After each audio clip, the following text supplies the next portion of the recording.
बिस्मिल्लाहिर्रहमानिर्रहीम। अस्सलाम वालेकुम नाज़रीन, फ़िदा दिल आपकी खिदमत में हाज़िर है। आज की वीडियो में भी हम सिक्योरिटी को कुछ मामलात के हवाले से बात करेंगे। खैबर पख्तूनख्वा में 3 धमाके हुए हैं।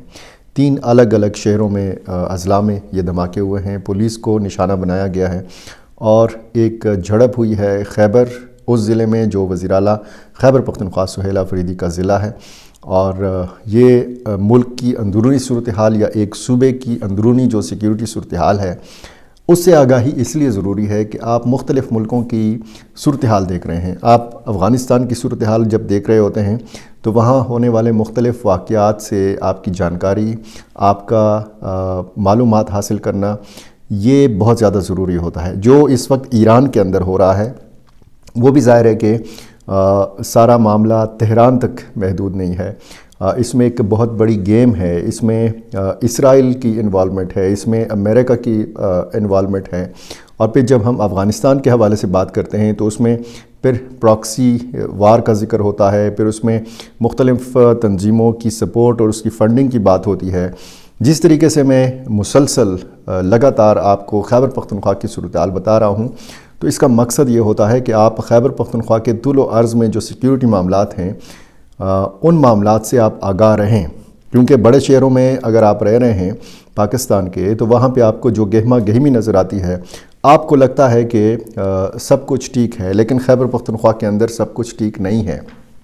अब अगर मेरी पिछले वीडियोस आप देखें, मैंने एक मवाजना पेश किया था खैबर पख्तूनख्वा और बलूचिस्तान की सूरत हाल का, और यहाँ पे जो सिक्योरिटी के मामलात हैं और फिर मिलिट्री इस्टेब्लिशमेंट और सूबाई हुकूमत के मामलात या फिर वफाकी हुकूमत और सूबाई हुकूमत के जो मामलात हैं ये मैंने आपके सामने रखे थे।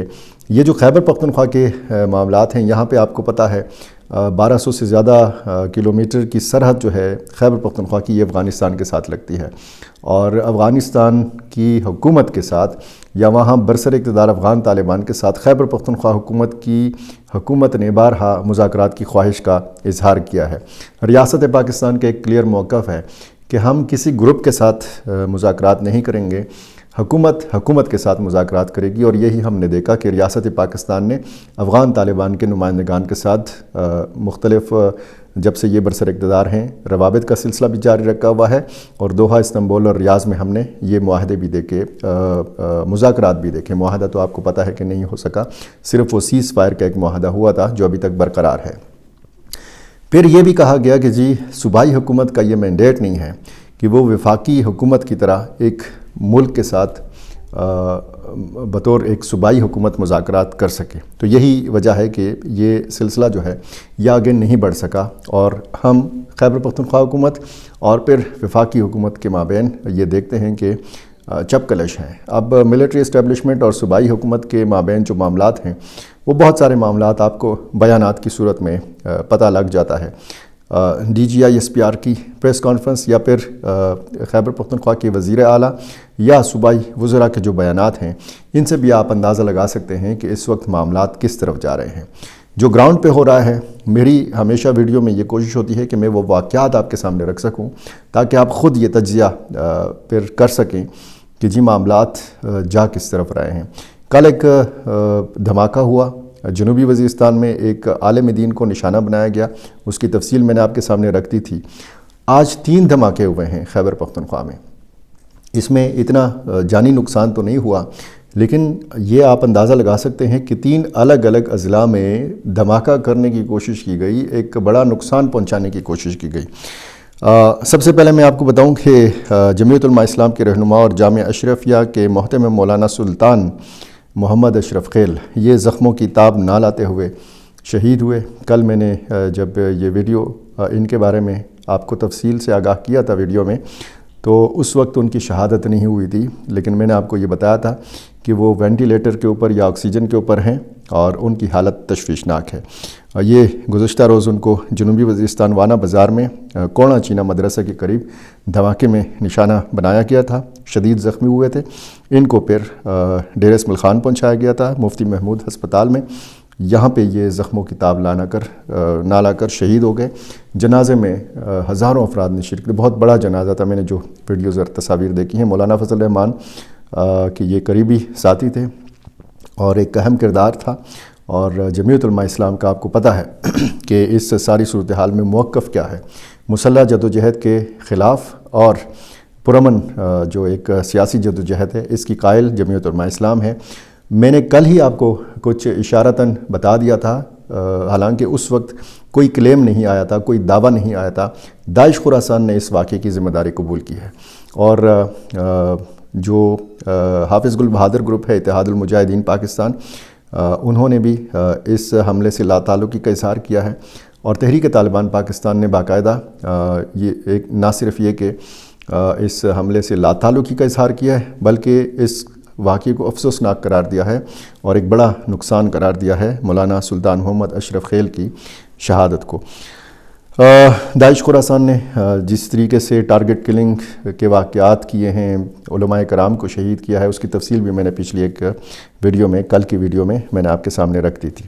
اچھا، یہ تو 3 دھماکے ہوئے ہیں۔ ایک دھماکہ ہوا ہے بنو میں، خوجڑی کا علاقہ ہے، امن کمیٹی کے سربراہ ملک شیروز خان کے حجرے پر ملیٹنٹس نے بارودی مواد نصب کیا تھا، جو زوردار دھماکے سے پٹ گیا، تاہم اس میں خوش قسمتی سے کوئی جانی نقصان نہیں ہوا۔ اسی طرح باجوڑ میں دوسرا دھماکہ ہوا، سالارزئی میں رکن قومی اسمبلی جو وزیر مملکت بھی ہیں مبارک زیب خان، ان کی رہائش گاہ پر جو ہے یہ دھماکہ خیز مواد رکھا گیا تھا۔ یہ 3 مختلف دھماکہ خیز مواد رکھے گئے تھے، ایک جو ہے یہ پھٹ گیا دھماکے سے اور باقی 2 کو ناکارہ بنا دیا گیا۔ اس میں بھی خوش قسمتی سے کسی جانی نقصان کی جو ہے اطلاع نہیں آئی۔ اس سے قبل بھی مبارک زیب کو کئی مرتبہ نشانہ بنایا جا چکا ہے، ان کے گھر پر حملے ہو چکے ہیں اور ان کے بھائی کو بھی شہید کیا جا چکا ہے، وہ آپ کو معلوم ہے۔ جنوبی وزیرستان میں سروکئی کے علاقے نیور غزئی بروند یا یہ علاقے، یہاں پہ ملیٹنٹس نے امن کمیٹی کے سربراہ قادم خان پر جو ہے وہ بم حملہ کیا ہے، ان کی گاڑی تباہ ہوئی ہے اور سیکیورٹی فورسز نے اس حملے کے بعد سرچ آپریشن کیا۔ یہ اس حملے میں زخمی ہوئے ہیں جو امن کمیٹی کے سربراہ ہیں، ان کو اسپتال منتقل کر دیا گیا ہے، باقی اس میں کوئی جانی نقصان نہیں ہوا۔ اور حملے ہوئے ہیں باجوڑ میں، مامون میں ملیٹنٹس نے فائرنگ کی ہے، CTD اہلکار اس میں شہید ہوا ہے۔ یہ برامینا بازار ہے، مامون کا علاقہ ہے باجوڑ کا، یہاں پہ کانسٹیبل سیفور ان کو جو ہے یہ شدید زخمی کر دیا گیا، ان کو فوری طور پر خار ہسپتال پہنچایا گیا، جہاں وہ زخموں کی تاب نہ لا کر جام شہادت نوش کر گئے۔ پولیس نے، جیسے ہر واقعے کی بات ہوتا ہے، علاقے کو گھیرے میں لیا جاتا ہے، پھر بتایا جاتا ہے کہ جی سرچ آپریشن ہو رہا ہے، اور اس کے بعد کوئی گرفتاری عمل میں نہیں لی جاتی۔ یہ تھانہ ریگی کی حدود ہیں۔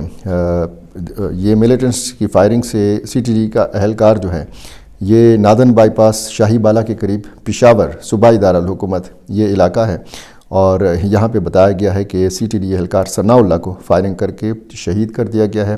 حملہ آور فرار ہونے میں کامیاب ہو گئے ہیں۔ بنو میں ہی اسی طرح ٹارگٹ کلنگ کا ایک واقعہ ہوا ہے، پولیس اہلکار کو تھانہ حویت کی حدود میں فائرنگ کر کے شہید کر دیا گیا ہے۔ اس پولیس اہلکار کا نام جو ہے یہ نظام بتایا گیا ہے۔ یہ سلسلہ جاری ہے، اور یہ ایک جو بڑی جڑب ہوئی ہے یہ خیبر کے علاقے میں ہوئی ہے، ملا گوری کے علاقے میں غالباً، اور اس میں جمرود کا علاقہ ہے، یہ بالکل پشاور کے ساتھ متصل ہے۔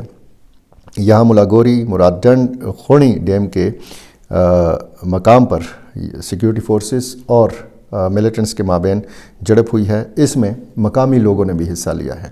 یہ پہلے جنوبی اضلاع میں ہم یہ ٹرینڈ دیکھتے تھے، لکی مروت میں، بنو میں، کہ فورسز یا پولیس کے شانہ بشانہ عام لوگ ہتھیار اٹھا لیتے تھے۔ اس جھڑپ میں ایک لانس نائک رحمت اللہ جو ہے یہ شہید ہوئے ہیں، 4 اہلکار زخمی ہوئے ہیں۔ ایک ملیٹنٹ جو ہے حملہ آور یہ اس جھڑپ میں مارا گیا ہے، ایک زخمی ہوا ہے، 2 کو زندہ گرفتار کیا گیا ہے، اور یہ جو گرفتاری ہے یہ ظاہر ہے کہ عام لوگوں کی طرف سے عمل میں آئی ہے، اور یہ ملا گوری قبائل نے جو ہے یہ اسلحہ اٹھا کر بروقت تعاون فراہم کیا سیکیورٹی حکام کو۔ یہ اس کو بڑا ایک منفرد ڈیولپمنٹ قرار دیا جا رہا ہے۔ خیبر میں اس سے پہلے بھی اس طرح کی وارداتیں ہوئی ہیں، امن کمیٹیاں تو ہر جگہ پہ قائم ہیں، لیکن عملی طور پر میدان میں کودنا اور پھر ملیٹنٹس کا اس طریقے سے مقابلہ کرنا، یہ ملیٹنٹس کے لیے بھی ایک بہت بڑا پیغام ہے کہ اب صرف فورسز کے ساتھ ان کا مقابلہ نہیں ہے، عام لوگوں کے ساتھ بھی ان کا مقابلہ ہے۔ اور یہ وہ ضلع ہے کہ جو خیبر پختونخوا کے وزیر اعلیٰ سہیل آفریدی کا آبائی ضلع ہے، یہ ان کا انتخاب کا ضلع ہے، یہیں سے ان کا تعلق ہے، یہیں سے وہ منتخب ہوئے ہیں، باقی تحریک انصاف کے لوگ بھی یہاں سے منتخب ہوئے ہیں۔ وادی تیرا کی تازہ ترین کیا صورتحال ہے، اس پر اگلی کسی ویڈیو میں بات کر لیتے ہیں۔ تب تک کے لیے اجازت دیجیے، میرا چینل آپ نے ابھی تک سبسکرائب نہیں کیا، یہ کر لیجئے اور مجھے اپنی رائے سے ضرور نوازا کیجیے۔ بہت شکریہ۔